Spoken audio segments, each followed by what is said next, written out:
Amém, igreja, graça e paz. Lucas capítulo 5 é o texto que Deus nos deu para meditar nessa noite. Em Lucas capítulo 5 está escrito o seguinte: aconteceu que, ao apertá-lo a multidão para ouvir a palavra de Deus, estava ele junto ao lago de Genezaré, e viu 2 barcos junto à praia do lago.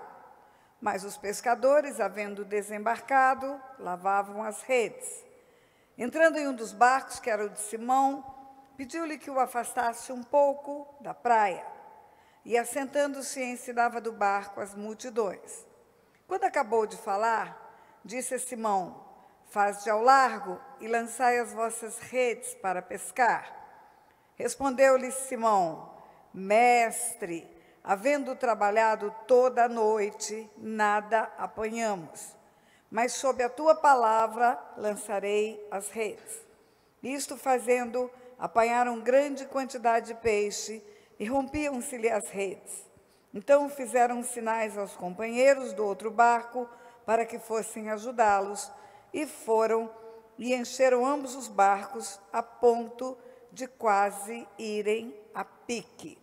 Eu vou repetir, versículo 4 e 5, onde está escrito: quando acabou de falar, disse a Simão: faze ao largo e lançai as vossas redes para pescar. Respondeu-lhe Simão: Mestre, havendo trabalhado toda a noite, nada apanhamos, mas sob tua palavra eu lançarei as redes. Diga comigo, igreja: sob tua palavra eu lançarei as redes.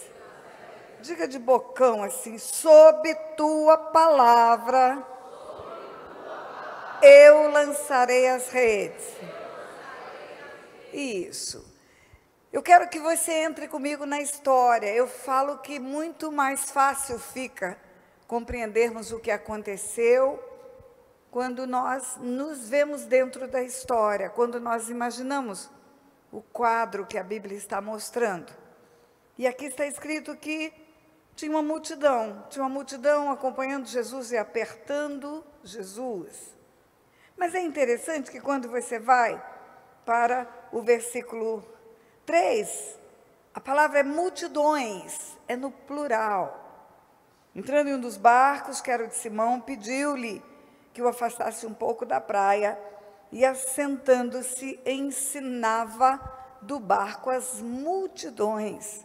Multidões é mais do que multidão, é muita gente.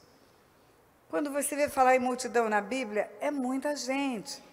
A história da multiplicação dos pães e peixes, por exemplo, 8.000 homens, fora mulheres e crianças.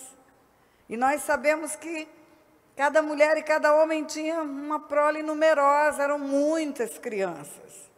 Então, multidão na Bíblia é multidão mesmo, não é um pinguinho de gente.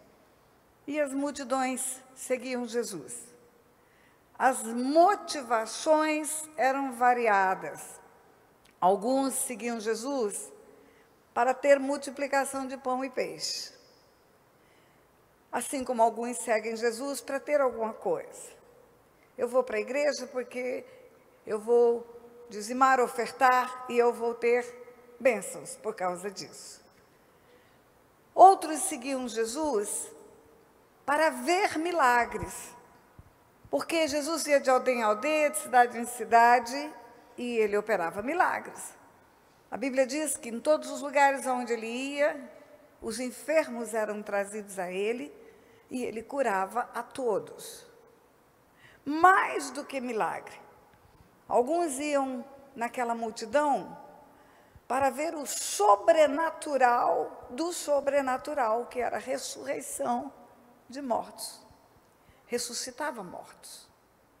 Jesus ressuscitou uma menina que tinha acabado de morrer, filha de Jairo.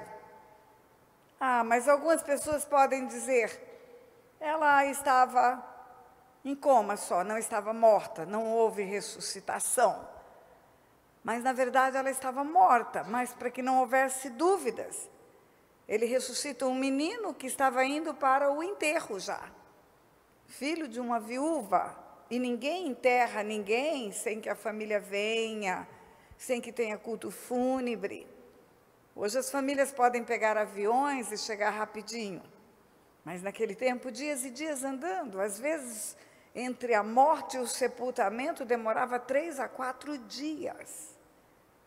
E o menino estava indo para o sepulcro, e Jesus ressuscita o menino. Algumas pessoas podiam dizer, não, ele não estava morto, ele estava com uma síndrome de catalepsia, que é uma enfermidade que paralisa tudo, fica como morto, só fica mesmo o funcionamento dos órgãos e não tem nenhum movimento. Mas para que não tivesse dúvidas, ele ressuscitou Lázaro. Lázaro estava sepultado há 4 dias. Se o sepultamento se dá alguns dias depois da morte, você tem que somar os dias da espera da família com mais 4 dias de sepultamento. Vamos imaginar 7 dias. Eu acho que ele esperou 4 dias para ressuscitar Lázaro, porque havia uma crença no meio do povo judeu que a alma vai embora depois de 3 dias de sepultado. Então, ele esperou o 4º dia, para saberem que não tinha nem espírito nem alma mais, só tinha um corpo podre. A ponto da irmã de Lázaro, quando ele manda tirar a pedra, dizer, não, Senhor, já cheira mal. Eu não sei se aqui, como lá em Recife, aqueles coró que fica naqueles cavalos mortos na beira da estrada, chama tapuru. Mas alguém podia dizer, está cheio de tapuru, porque já está apodrecido, morto há vários dias. E Jesus ressuscita Lázaro. Enfim, era tudo sobrenatural. Uma multidão o seguia para prender também. Porque só ele tinha palavras de vida eterna. Um dia ele falou, vocês também não querem me deixar? Começaram a deixá-lo, até que ficam os discípulos, e ele pergunta para os discípulos, vocês também não querem ir embora? E um deles responde, onde iremos nós? Só tu tens palavra de vida eterna. Alguns seguiam Jesus, não porque criam que ele tinha palavra de vida eterna, porque nem criam que ele era o Filho do Deus vivo. Mas seguiam Jesus porque ele era um profeta, ele era um mestre. Você vai encontrar vários textos bíblicos onde diz, indo para Nazaré, onde fora criado, foi no sábado ensinar na sinagoga, segundo o seu costume, e a sinagoga estava cheia.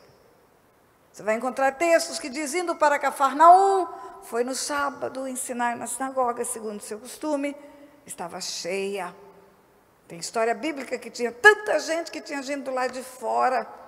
Quando conta o paralítico de Cafarnaum, que foi descido no telhado, tinha uma multidão que não queria nem deixar aquele paralítico entrar. Muitos seguiam Jesus porque ele era um mestre, ele ensinava. Mas haviam também aqueles que tinham motivação maligna, que seguiam a Jesus para prendê-lo, para ter do que acusá-lo, para procurar um motivo para levá-lo a Pilatos. Então a multidão era enorme e era multiforme, muitas formas. Eu sei que ele chega com aquela multidão no Lago de Genezaré. O Lago de Genezaré é como a Lagoa Rodrigo de Freitas, no Rio de Janeiro, como a Lagoa da Pampulha, em BH, como o lago lá em Brasília, o Lago Sul. Um lago bem grande. Tem muitas aldeias de pescadores ao redor do lago. E Jesus chega de manhã. Ele chega de manhã e ali tem um grupo de pescadores que está encerrando as suas atividades. Na verdade, 2 barcos, dois barcos encerraram a sua atividade. Os pescadores estão lavando as redes. Quem já pescou sabe que só se lava a rede quando termina tudo. Lava, enrola, guarda, prepara para a próxima pesca.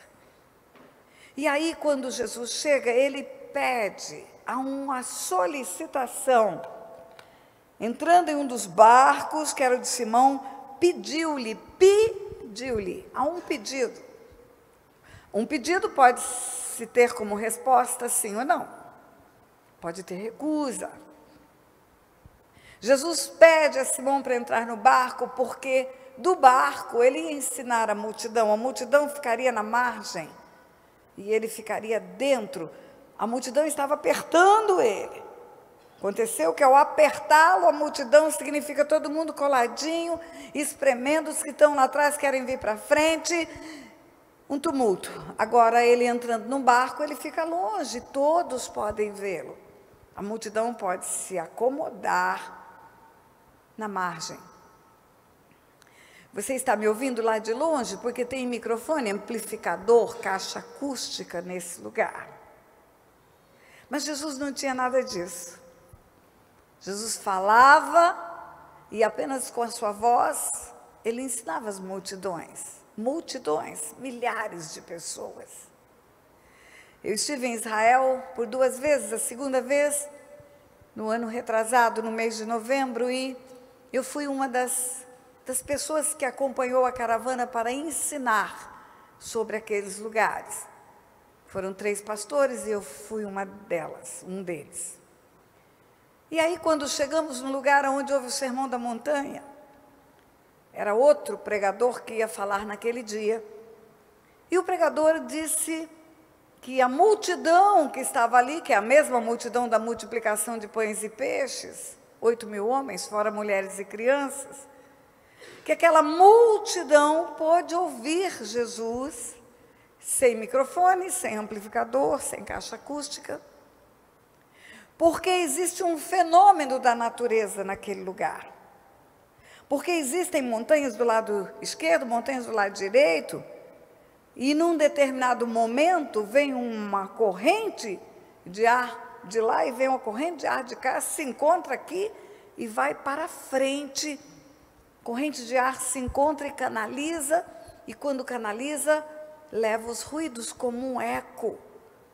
E por causa do vento que veio de cá e do vento que veio de lá, e pela canalização e pela voz sendo levada como um eco, todos puderam ouvir Jesus. Ok, essa é uma explicação científica. Eu não tenho nenhuma dificuldade para acreditar que Jesus manda no vento. E pode chamar o vento de cá e o vento de lá ao mesmo tempo, e fazer o vento canalizar ao mesmo tempo. Eu não tenho nenhuma dificuldade para crer nisso. Mas eu também não tenho nenhuma dificuldade para crer que sem vento, quando ele fala, até o inferno escuta a voz dele. Porque quando ele fala, Lázaro vem para fora, Lázaro escutou no vale da morte. Lázaro estava morto, sepultado há 4 dias. A voz de Jesus vai ser audível no vale da sombra da morte. Quando ele voltar, ele vai chamar pelo nome. E vamos ouvir no vale da sombra da morte. Então eu não tenho dúvida em crer no poder. Não tenho dúvida em crer na autoridade. Não tenho dúvida em crer que foi sobrenatural o mover da sua voz aonde ele andou. Porque aqui não era multidão, era multidões. Imagina ele num barquinho e multidões escutando ele pregar. Ele não estava aos gritos, ele estava falando. E aí ele sentou no barco. Olha, para quem se incomoda de um pregador pregar sentado, Jesus pregou sentado muitas vezes. O Sermão do Monte ele pregou sentado. Aqui ele pregou sentado. Assentando-se, ensinava do barco as multidões. O que ele ensinava? Não sei. Não está narrado aqui, mas ele ensinava sobre tudo. Jesus ensinava sobre relacionamentos de homens com homens. Jesus falava de perdão. Jesus falava de tolerância, caminha a 2ª milha. Jesus mostrava como tratar um pecador. A história daquela mulher adúltera pega em flagrante adultério. Você já viu flagrante adultério de uma pessoa só? Flagrante adultério é um homem e uma mulher fazendo sexo ao mesmo tempo. Senão não é flagrante. Só se dá um flagrante quando pega no ato sexual. Mas só a mulher que foi levada. Cadê o homem? Cadê o homem naquele episódio? Os homens sempre tinham a complacência do seu pecado tolerado pelos homens. E aquela mulher foi levada em flagrante adultério. Os fariseus queriam atirar pedra. Porque a lei diz que pode ser apedrejada. E Jesus confronta-os, pergunta: quem de vocês não tem pecado pode atirar a primeira. Vocês são prontos para punir, mas vocês não estão prontos para se auto-enxergar. Vocês são prontos para apontar pecados mais graves que vocês acham que são mais graves. Pecados sexuais para vocês são mais graves. Mas a hipocrisia é tão grave quanto. A mentira é tão grave quanto. A usura é tão grave quanto. A soberba é tão grave quanto. Do mesmo jeito que o adultério. A desonra aos pais é grave também. E Jesus escreve na areia. Algumas pregações você escuta sobre o que ele estava escrevendo. Talvez escrevendo os pecados. Não matarás, não dirás falso testemunho. Eu acho que não estava escrevendo nada, ele estava riscando na areia, escrevendo coisinhas. Eu acho que ele abaixou a cabeça para não olhar para aquela mulher, porque aquela mulher estava nua. Ninguém é pego em flagrante adultério de roupa. Do jeito que eles pegaram aquela mulher, eles levaram aquela mulher diante de Jesus. E Jesus não olha para ela para não expor a nudez dela, para não envergonhá-la diante da multidão. E a única coisa que ele diz: vai, não peques mais. Jesus sempre nos ensinou que a nossa vida é uma história, como um livro. Até um ponto está escrito. Com tudo errado, tudo errado. Até um ponto desse livro só tem encrenca. Pecado, pecado, pecado, pecado, pecado. Transgressão à lei. Mas tem uma parte que não foi escrita ainda, é o futuro. É o futuro. E Jesus fala do futuro quando ele fala: vai e não peques mais. Você tem chance, mulher, de continuar adúltera, mas você tem chance de se tornar santa. Você tem chance de dar motivação para ser apedrejada lá na frente. Mas você tem chance de se tornar uma filha de Deus. O comportamento de Jesus ensinava as pessoas de todas as maneiras. De todas as maneiras. O que Jesus ensinou naquele dia? Não sei. Jesus ensinava os mistérios do reino dos céus. Jesus falava através de parábolas. E um dia um discípulo falou: por que o senhor fala através de parábolas?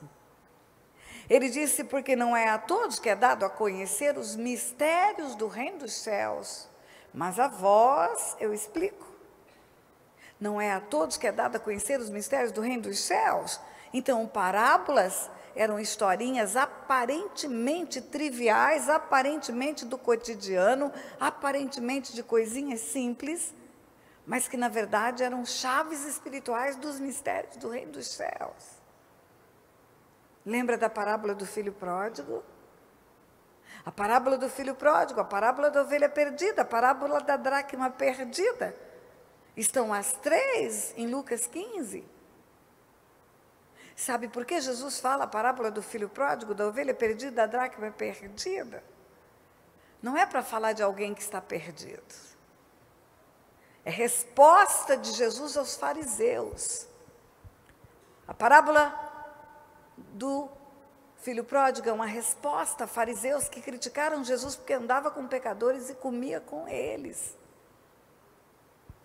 Lucas 15 começa assim: vendo fariseus e escribas que Jesus andava com pecadores e comia com eles, criticou. Esse daí anda com pecadores e come com eles. E aí Jesus começa a responder através de parábolas. E quando chega na parábola do filho pródigo, não está falando de um desviado, até porque não existe desviado. Uma pessoa que está fora da presença de Deus, depois de conhecer o Senhor, está morto. O pai do filho pródigo fala para o irmão: teu irmão estava morto e reviveu. Estava perdido e foi achado.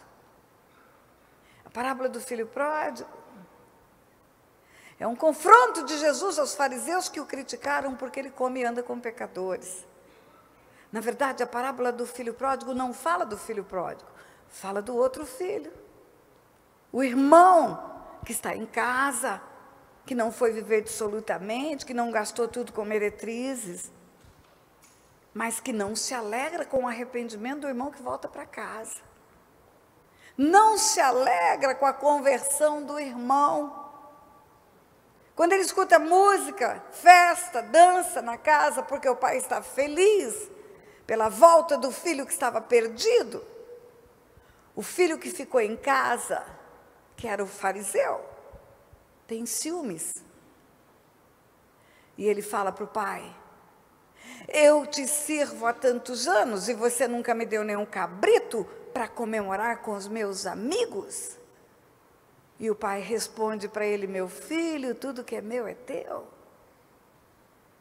A parábola do filho pródigo é para confrontar fariseus que estão na casa do pai, mas não se alegram de Jesus estar salvando os pecadores lá fora. A parábola do filho pródigo é um confronto para os fariseus que não veem Deus como pai, porque se visse, veria o coração triste dele, porque um pecador está morrendo no seu pecado. A parábola do filho pródigo não é para falar de um rapaz perdido, é para falar de um rapaz que está dentro da casa do pai, mas é incapaz de sentir a alegria que o pai sente quando o pecador se arrepende. E a tristeza que o pai sente quando um pecador vai para o inferno. E é incapaz de fazer o banquete junto com o pai, mas tem ciúmes do banquete. Na parábola do filho pródigo, Jesus está dizendo: olha, vocês são fariseus, estão me criticando porque eu estou comendo e andando com pecadores. Eu não vim para salvar os sãos, os doentes, eu vim para isso. Jesus fazia de tudo para ensinar quando ele andou na terra. Milagres para que vissem o poder, ensinos para que tivessem fundamentos, e mistérios do reino dos céus para que soubessem como é o coração de Deus. E aí ele está ensinando, ele pede para Pedro. Olha, o primeiro momento que Jesus chega na vida da gente, ele pede para chegar. Ele diz: eu estou à porta e bato. Se alguém abrir, eu vou entrar e vou cear com ele. Jesus não abre portas arrombando, ele não mete o pé na porta. Eu ensinei nesses dias lá que o mundo natural tem uma conexão com o mundo espiritual através de portas, e essas portas são abertas pelo lado de dentro. Jesus está à porta e bate. Se alguém abrir, ele vai entrar. Se não abrir, ele vai deixar morrer no seu pecado. Ele pede para entrar na sua casa, na sua vida, nos seus negócios. Ele pede para entrar na sua família. Ele não entra sem ser convidado. Ele é muito educado, muito. Primeiro momento, então, ele pede o barco e Pedro cede o barco. Depois que ele ensina, não diz quanto tempo. Aí ele dá uma ordem, depois que ele está dentro, porque quando ele está dentro, ele é o Senhor. A Bíblia diz que para você ser salvo, Jesus precisa ser o seu Senhor. Quem confessar com os lábios e crer com o coração que Ele é o Senhor, será salvo. Aquele que invocar o nome do Senhor, será salvo. Porque ele se humilhou, tornou-se figura humana, foi para a cruz, o Pai o exaltou sobremaneira, lhe deu um nome que é sobre todo nome, diante do qual todos os joelhos dobrará e toda língua confessará que Jesus Cristo é o Senhor. Sabe o que significa Senhor? Em grego é Kyrios, Kyrios é K-Y-R-I-O-S. Sabe o que é Kyrios? Kyrios significa máxima autoridade, supremo comandante, Senhor absoluto. Ele se torna o Senhor da nossa vida. Não mais eu, mas Ele vive em mim. Não mais a minha vontade, mas a vontade dEle. Não mais o que eu acho que é bom, mas o que Ele diz que é bom. Ele se torna o meu Salvador, se Ele for o meu Senhor. Engraçado que tem gente que quer Ele como Salvador, mas não como Senhor. Sabe o que está escrito na carta aos Hebreus, capítulo 5, versículo 7? Que Jesus, nos dias da sua carne, com forte clamor e lágrimas, ofereceu orações e súplicas a quem o podia livrar da morte. E foi ouvido e obedeceu. E porque obedeceu, foi para a cruz, sim, foi aperfeiçoado. E tornou-se o autor da salvação eterna para todos que lhe obedecem. Ele suplicou para não ir para a cruz, mas ele obedeceu, e porque ele obedeceu, ele foi aperfeiçoado, tornou-se o Senhor dos senhores. E agora ele é o autor da salvação eterna para todos que lhe obedecem. Os que lhe obedecem são os salvos.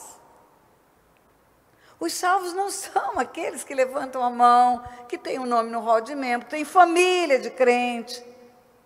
Os salvos não são aqueles que frequentam a igreja desde criancinha. Os salvos são os que lhe obedecem. E aí obedecem e frequentam a igreja desde criancinha. Obedece e tem submissão aos líderes, obedece e tem a palavra no coração. Obedece e diz: lâmpada para os meus pés e luz para o meu caminho, a sua palavra. Pela desobediência de um só, todos pecaram, todos foram destituídos da glória de Deus. Pela obediência de um só, todos podem voltar para casa, porque a cruz é o fruto da obediência. Não é o que eu quero, mas é o que eu faço. Senhor, seja feita a tua vontade, não a minha. Pai, se possível, passa de mim esse cálice, mas seja feita a tua vontade e não a minha vontade.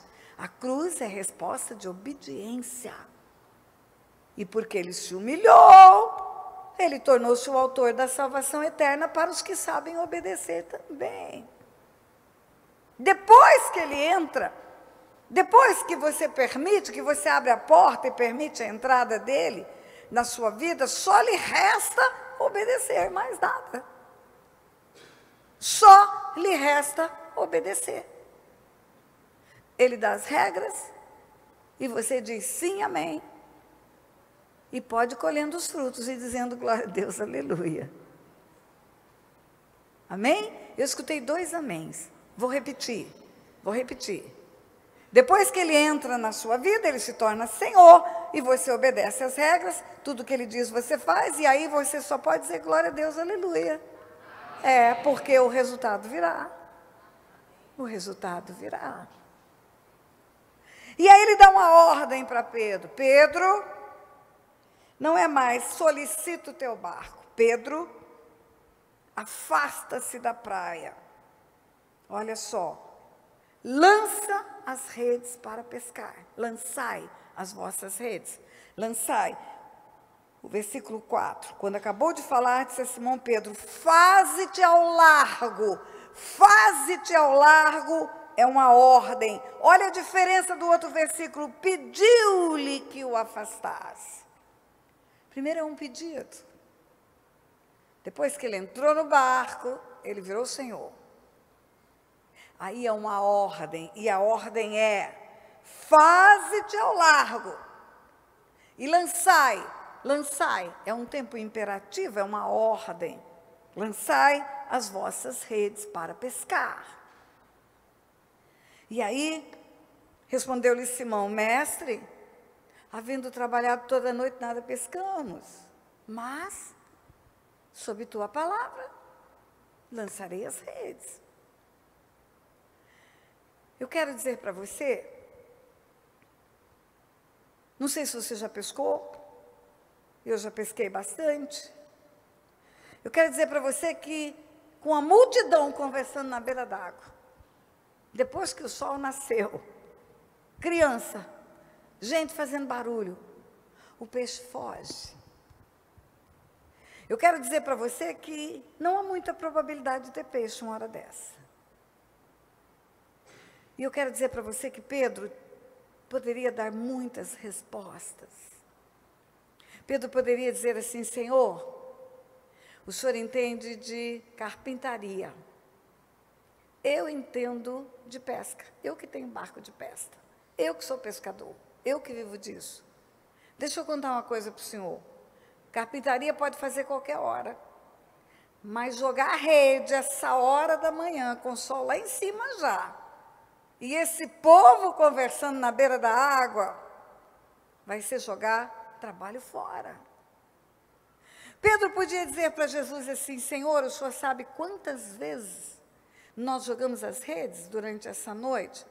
E o Senhor sabe que é tudo no muque? O Senhor sabe o cansaço que está um homem que a noite toda lançou redes e nada pegou? E o Senhor está me dizendo para jogar as redes que já estão enroladas, guardadas. Ele podia dizer: Jesus, deixa eu descansar. Amanhã eu faço tudo de novo. Ele podia dizer: Jesus, o senhor queria um barco para pregar, não era isso? Eu lhe dei. O senhor já pregou, a multidão já aprendeu. Agora, Jesus, segue o seu caminho. E deixa eu seguir o meu caminho. Nós poderíamos ficar aqui a noite toda criando respostas prováveis, todas elas justificadas. As circunstâncias eram desfavoráveis. O estado do pescador era desfavorável. O ambiente da pesca era desfavorável. Tudo era desfavorável. As circunstâncias não indicavam resultado, em outras palavras. Mas Pedro não respondeu nada, a não ser: sob a tua palavra eu lançarei as minhas redes. Nós tentamos a noite toda, nada pescamos, mas sob a tua palavra eu lançarei as minhas redes. Sabe o que Pedro está dizendo? Eu não estou fiado na força do meu braço, eu não estou fiado no que eu sei de pesca, eu não estou fiado no meu conhecimento prático, eu não estou fiado na natureza, eu não estou fiado em nada, só na tua palavra, por isso eu vou fazer. Alô, igreja? Acorda. Jesus tem uma palavra que muda a circunstância de qualquer família, de qualquer casa, de qualquer história, de qualquer problema.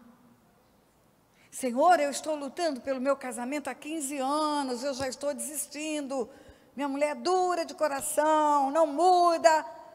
Mas você precisa dizer: sobre a tua palavra eu vou conseguir a reconciliação. Meu filho, pastora, está perdido. Meu filho está no mundo, faz tudo errado, afronta o Senhor. Meu filho, pastora, não quer nada com Jesus, está na roda dos escarnecedores. Jesus, eu desisto do meu filho. Não desiste, não. Existe uma palavra que diz: crê no Senhor Jesus, será salvo tu e a tua casa, e é sobre a palavra dele que você tem que ficar firmado. Está morrendo. Pastora, meu filho está morrendo. Meu filho está vivendo momentos terríveis na saúde, está morrendo, não tem mais esperança. Os médicos já diagnosticaram 2 meses de vida. Abre a tua boca e diz: a última palavra não é do médico, a última palavra é de Deus. É sobre a palavra de Deus que eu lançarei as minhas redes. Não é pelas coisas naturais. Pelas coisas naturais, você vai procurar ajuda do mundo natural. Pelas coisas naturais, vá para o psicólogo, vá para a autoajuda. Eu estou falando da ajuda que vem do alto. Do Deus que abre o mar vermelho. Do Deus que acalma a tempestade. Do Deus que ressuscita Lázaro. Esse Deus, ele tem uma palavra que é rema, que produz vida. E não importa as circunstâncias, por pior que sejam as circunstâncias, por mais improvável que seja. Morreu um amigo meu, pastor Joide Miranda. Pastor Joide, um homem de Deus, casado com Edna Miranda, pai de Pedrinho Miranda. Entra na internet depois para você saber quem é Joide Miranda. Pastor Joide, um pregador da palavra, 17 anos rodando o Brasil, pregando a palavra. Só que não foi sempre assim. Pastor Joide entrou no homossexualismo, ou na homossexualidade, se você preferir, quando ele era criança. Pastor Joide mudou para a Europa. Pastor Joide, travesti-se de mulher, silicone no corpo inteiro. Pastor Joide com uma comissão de frente aqui, que sai da frente de boa que era. Bota silicone para todo lado. Pastor Joide de salto alto, unha postiça, cabeleira longa, mulher, travesti da prostituição na Europa por anos. Mais de 15 anos ele esteve na Europa em prostituição. E ele tinha uma mãezinha que se converteu. Quando ele foi para a prostituição, quando ele foi para a Europa, a mãe era do espiritismo, mas ela se converteu, ela conheceu o Senhor Jesus. E ela começou a crer que sob a palavra de Deus ela podia mudar a história do filho dela. E o filho dela mandava dinheiro porque estava rico na Europa. O filho dela vivia na maior luxúria do mundo porque estava rico. E de vez em quando ele vinha ao Brasil visitar a mamãezinha. E aí a mamãezinha chama as irmãs de oração. Olha, meu filho Joide chegou, veio passar uns dias comigo aqui, é ele que me ajuda, ele que me sustenta, ele que me dá a casa que eu moro. Eu quero fazer uma reunião de oração aqui, para agradecer a vinda dele ao Brasil. Faz anos que ele não vem ao Brasil. E as irmãzinhas de oração, tudo lá, foi tudo para casa. Aí chega na hora da reunião de oração, sai aquele mulherão de dentro do quarto e senta na sala. E as irmãzinhas estão esperando para começar a orar. E aí a mamãe do Joide fala, vamos orar ou não vamos orar? Não, nós estamos esperando seu filho. Ela falou, esse aqui é o meu filho. As mulheres oraram, mas não é um homem, não, é o meu filho. Quando ele nasceu homem, e ele é o meu filho. E Deus vai me devolver o meu filho. E as mulheres todas sem graça começaram a orar. Ela saía com o Joide para fazer compras. Não lembro nem qual era o nome de guerra que usava. Saía com o Joide para fazer compras, chegava na loja. Ela ia comprar as coisas, o Joide pagava tudo. Ela chegava na loja e aí falava para a moça, eu quero te apresentar meu filho. Para a vendedora olhava aquela mulher de batom, cabelão, unha grande. Aí ele falava, para mãe, para de fazer isso. A mãe falava, não, você é meu filho.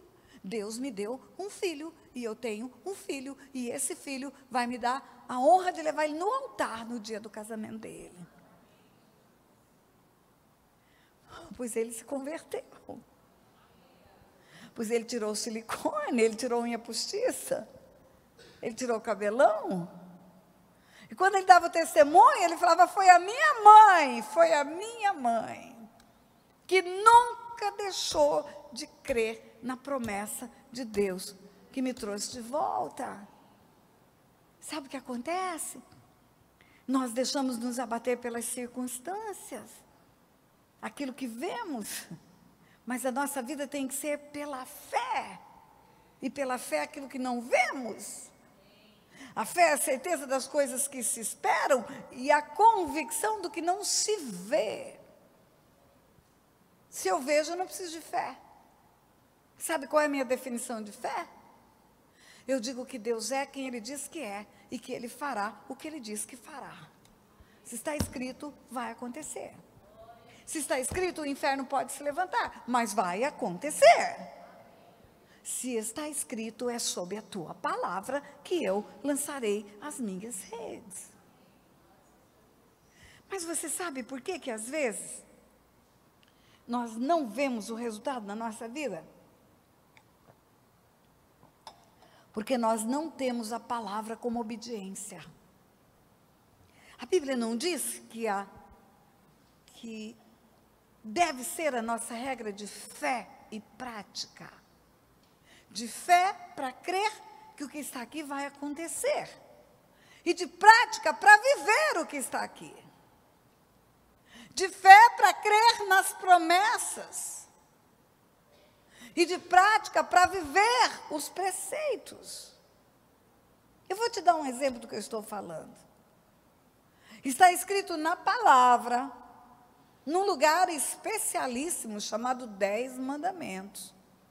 Honra teu pai e tua mãe, para que se prolongue os dias na terra que teu Deus te dá e te vá bem. Nos 10 Mandamentos está honra teu pai e tua mãe, mas depois Moisés conta que tem uma promessa. Para que se prolongue os dias na terra que teu Deus te dá e te vá bem. Aí vivemos numa época pós-moderna, não é nem moderna, em que a desonra aos pais virou normal. Bença pai, bença mãe, nem existe mais. Agora, buscar um conselho de pai, buscar um conselho de mãe, você não vê em lugar nenhum mais. Você vai ver filhos falando para os pais, eu sei o que é melhor para mim. Eu sei o que me convém. Você vai ver a desonra sendo estabelecida nas pequenas coisas. Os pais perderam lugar de honra, lugar de importância. E aí o filho começa a ter derrotas. Não passa no vestibular que quer. Não casa o casamento que sonhou. Não tem a vida profissional que sonhou. E ele fala, por que, pastora? Por que está tudo errado comigo? Por que todo mundo consegue e eu não consigo? Na verdade, não é todo mundo. Os amigos mais próximos, talvez, tenham outro que consiga. E eu tenho que dizer, sabe por quê? Porque Deus não trabalha fora da palavra dele. Deus não abençoa um filho que desonra pai e mãe. Um dia eu estava num lugar, eu não estava ministrando, era um intervalo, era um congresso de família. Eu ministraria daqui a pouco para os adultos, tinha o salão dos adolescentes, tinha o salão das crianças. E estava todo mundo junto na hora do intervalo, tomando lanches. E eu escutei um adolescente, eu escuto muito. Eu escutei um adolescente falar para a mãe, e ele falou em voz alta, não se mete na minha vida. Falou bem alto e eu escutei. A vontade que eu tive, igreja, foi levantar e grudar o menino pelo pescoço. Não fiz isso porque não podia. Mas a vontade que eu tive foi grudar ele pelo pescoço. E falar para ele, eu vou contar uma coisa para você, que você não sabe. Sua mãe era uma mocinha, cintura fina, vivia uma vida boa, de donzela. Aí casou, e Deus mandou você para a barriga dela. Ela engravidou. Sabe qual foi a primeira coisa que aconteceu? O corpo dela começou a deformar. A coluna dela foi ficando fora do lugar, porque ela empinava por causa da barriga. Nos últimos meses, sua mãe andava assim, toda desconfortável, porque você estava vivendo dentro dela, era uma pessoa dentro de outra pessoa. Aí você nasceu. Sua mãe tinha que dar comida para você do corpo dela. A sua comida saía de dentro dela. A sua mãe nunca mais passou uma noite inteira dormindo sossegada.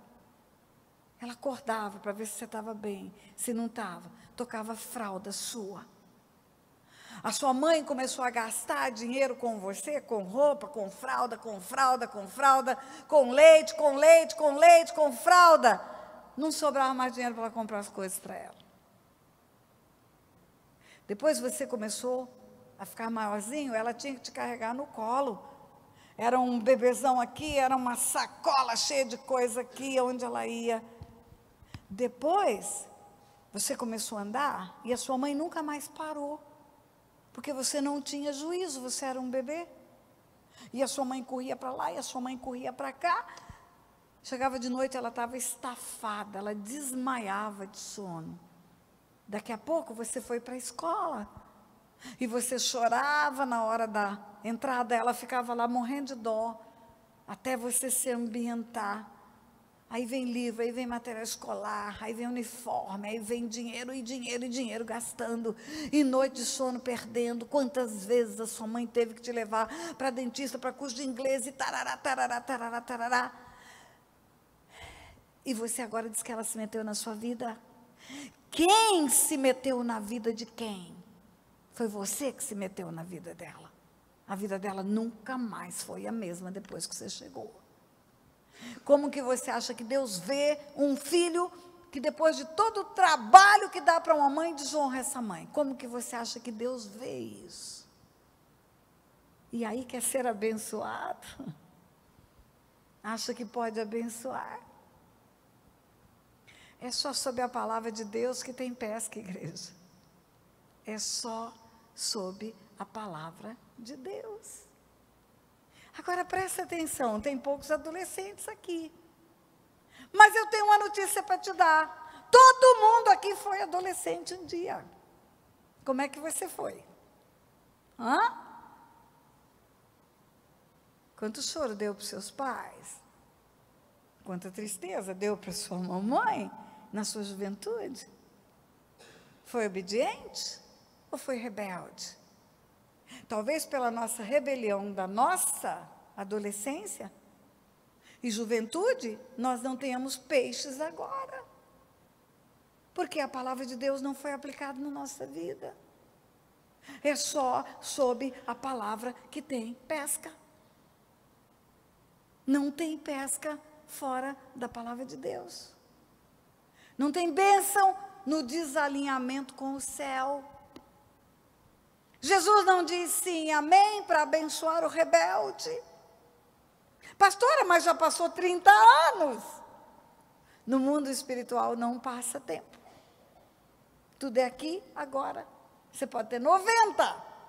Mas se você fez seus pais chorarem na sua juventude, não foi lá pedir perdão, ainda tem muito tempo para você pescar. Todo erro precisa ser reparado. Toda transgressão à palavra de Deus precisa ser consertada. Todo pecado precisa ser confessado. Toda afronta precisa ser retirada. Porque é a única maneira de vir uma pesca maravilhosa. É a única maneira de você lançar as redes e grande quantidade de peixes ser colhida. E sabe o que aconteceu? Foi tanto peixe, quando ele disse, sob a tua palavra eu lançarei a rede. Foi tanto peixe que ele teve que dar peixes para outro barco. Quando a bênção vem sobre a vida de uma pessoa, não é só para ela.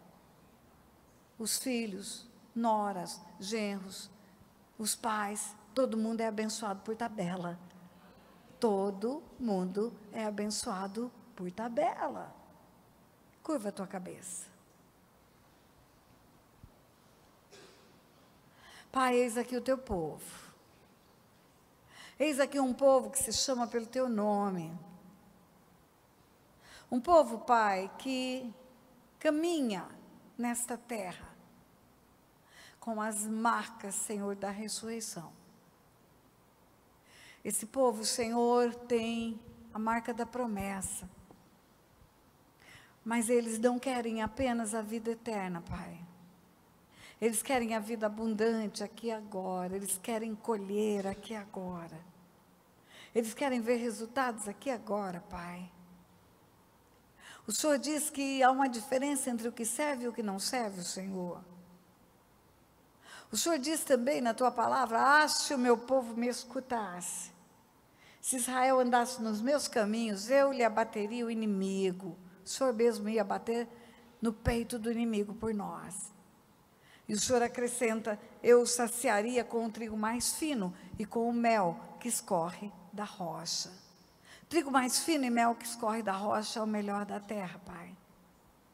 Onde o Senhor disse, se quiserdes e me ouvirdes, comereis o melhor desta terra.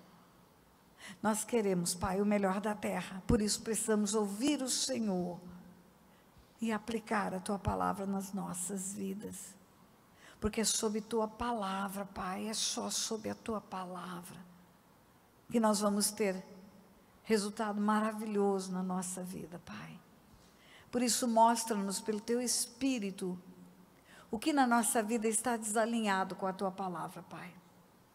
Para nós podermos nos ajustar, nos alinhar, nos colocar, Pai, no lugar da obediência. Em nome de Jesus. Quem concorda com essa oração, diga um amém bem alto. Amém. Você pode aplaudir o Senhor?